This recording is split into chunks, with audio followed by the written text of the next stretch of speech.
क्योंकि गांधी और नेहरू का तो ये सेक्युलरिज्म का जो आइडिया है, मैं उसे भी देखता हूँ, इसका भी कोई बहुत लंबा एज नहीं है, आपको ऐसा लगता है? नहीं, कुछ नहीं। अभी अभी अभी यूरोप में खुद वहां पर अंडर प्रेशर आ गया है।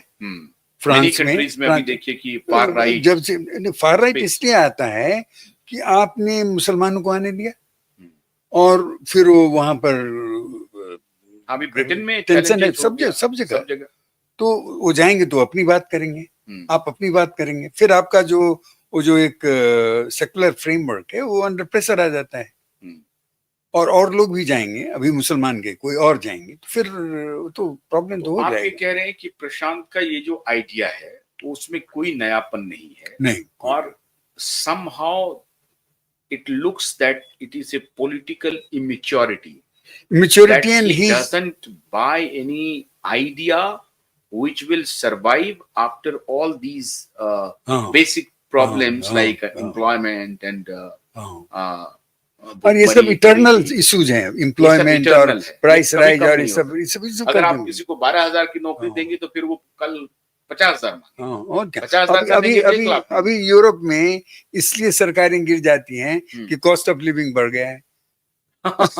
इंग्लैंड नहीं, हाउस रेंट बढ़ गया है। अरे तो ये सब चीज जाती है कि ये तो इटर्नल प्रॉब्लम है। अच्छा, तो that is the basic problem, because I wanted to codify it कि प्रशांत लैक कहां कर रहे हैं, मैंने डिकोड इट। हमको एक तो मैं ये मानता हूं कि जब कोई आदमी ये प्रॉमिस करे कि हम रेडिकली चेंज कर देंगे सोसाइटी, तो इसका मतलब है उसमें सब्सटेंस की कमी है। इसका मतलब वो चीजों को समझ नहीं रहा है। रेडिकल चेंज इम्पॉसिबल, वो हो नहीं सकता।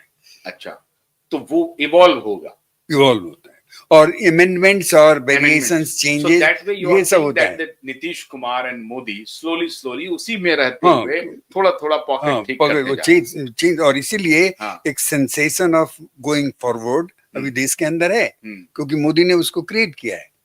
कुछ इधर करके and there is a sensation.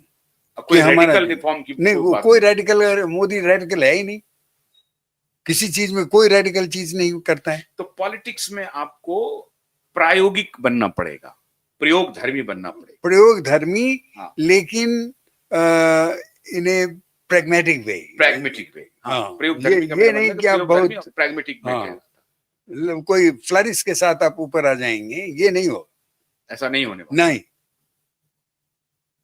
तो प्रशांत अगर किसी आइडिया को ओढ़ ले, अब ओढ़ने का भी वक्त नहीं है, नहीं, तो प्रशांत विल बी फिनिश्ड। उसके बाद कहां से 5 साल कहां से? अभी मान लीजिए कि 5-10% लोगों को वो आंदोलित कर रहे हैं। मान लीजिए अनएम्प्लॉयमेंट एक बड़ा इशू है, ठीक है, पलायन एक बड़ा इशू है, गरीबी एक बड़ा इशू है। तो इसका लेकिन एक लाइफ होता है, एक सर्टेन लाइफ है, उसके बाद ये नहीं चल पाएगा। लेकिन अगर वो ये करेंगे, अगर 10% लोगों को मोबिलाइज कर लिया अपने पक्ष में, नहीं सुन लीजिए, तो इसमें यही होगा कि जो एनडीए है वो 70% 80% सीट ले लेगा। अच्छा, हाँ, हमको तो यही लगता है। अगर ये 10% 15% लोगों को अपनी तरफ खींच लिए और मुसलमानों को भी खींच लिया थोड़ा, तो ये तो एनडीए 70% जो 70% वो 100 200 250 पता नहीं 300 सीट बीजेपी का वोट नहीं कटेगा। नहीं, काहे कटेगा? बीजेपी के यंगस्टर्स जो हैं या जेडीयू के यंगस्टर्स उधर नहीं जाएंगे। नहीं, वो बहुत फर्क नहीं पड़ेगा। बहुत बीजेपी अपर कास्ट से भी बहुत वोट वो नहीं ले पाएंगे। वो लेंगे तो वही वो जो गरीब गुरेबा और ये सब का, तो वो हमको लगता है कि उसमें दिक्कत हो सकती है महागठबंधन को। ये वो ही तो इसका मतलब 2 आइडिया जो है जो चल रहा है, एक तो रिलीजन का आइडिया चल रहा है, और क्या ये कास्ट का जो आइडिया है इन लोगों की मजबूरी है।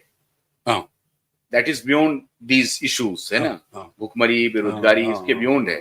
और इसीलिए उनको ये कास्ट अभी जो राहुल गांधी जो कास्ट का जो ये नैरेटिव शुरू कर रहे हैं, वो तो वो उसमें दम होगा, लेकिन अब ये देखना पड़ेगा कि रिलीजन कास्ट को काट पाता है। लेकिन अगर बड़ी चुनौती अगर मैं ये पूछ रहा हूँ आइडिया के लेवल पर, अगर राहुल गांधी इस नैरेटिव को पॉलिटिक्स में, पॉलिटिकल रियलिटी के हिसाब से, मैं आप ही के थॉट को मैं आपके सामने रख रहा हूँ कि आप कह रहे हैं कि नहीं, एक आइडिया का होना जरूरी है। तो आइडिया अगर मान लीजिए राहुल गांधी लेके आ रहे हैं, that idea belongs to caste वाला आइडिया राहुल गांधी का है नहीं, तो वो लेकिन चलेगा हम नहीं, वो फुस हो नहीं, जाएगा। नहीं, इसलिए कि अगर ग्रैंड मोबिलाइजेशन होता है समाज का, हम्म, तो जो नैरो फैक्टर्स हैं वो हम्म। स्वेप्ट साइड हो जाती है।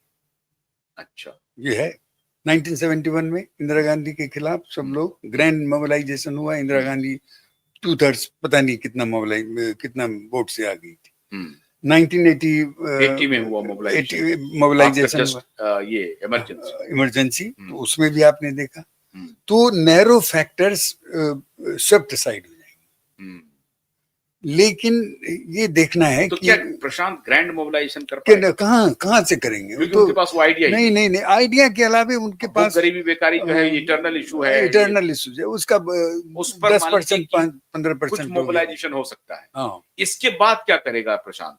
अगर ये नहीं चला हाँ। फिर क्या करेंगे? इसी को वो एक्सप्लोर करता रहेगा, क्योंकि कह रहे हैं कि नहीं, हम अगले 10 साल तक हम रहेंगे, नहीं, हम अलायंस नहीं वो करेंगे। खत्म हो 2-3 जाएंगे। फैक्टर्स तो है, नहीं, एक्स वो फैक्टर, नहीं नहीं कि हम नहीं अलायंस नहीं करेंगे किसी से, नहीं नहीं, वो नहीं करेंगे जो भी करें, लेकिन दोबारा हम उनका चुनाव में जाएंगे, नहीं, लेकिन 10 वर्ष तक हम ऐसा काम है करेंगे। कि इस तरह के पार्टियों का मोर्टेलिटी रेट बहुत हाई होता है, आते हैं जाते हैं, वो चले जाते हैं। ये पार्टियों को सस्टेन करना मामूली बात नहीं है, बहुत मुश्किल काम है। लेकिन अगर उन्होंने मुश्किल काम को ही बना लिया है तो हाँ। कम से कम इसके लिए तो तारीफ करनी चाहिए। तारीफ करते हैं, लेकिन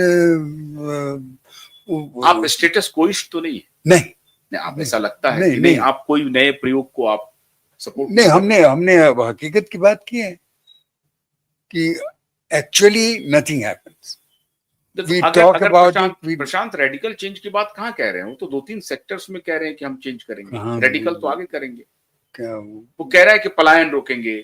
कहाँ से पलायन? तो एक बड़का चेंज है भाई, उसको तो पलायन को आप रोकेंगे कैसे? अनप्रिवेंटेबल है।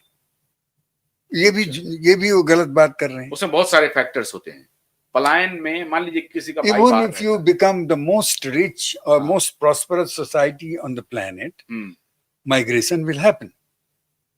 How can we stop that? अच्छा, वो मान लीजिए वो ये कह रहे हैं कि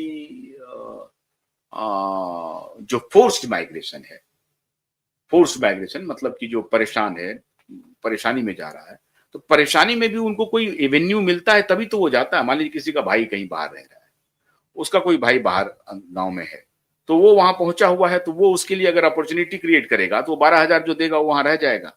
ये दोनों के बहुत सारे फैक्टर्स काम करेंगे ना। एक और बात जो कम हुई है माइग्रेशन का, जितना भी लोग बात कर लें, अभी एक जो बड़का पुश फैक्टर था एब्सोल्यूट मिजरी का, इकोनॉमिक मिजरी, वो तो खत्म हो गया है।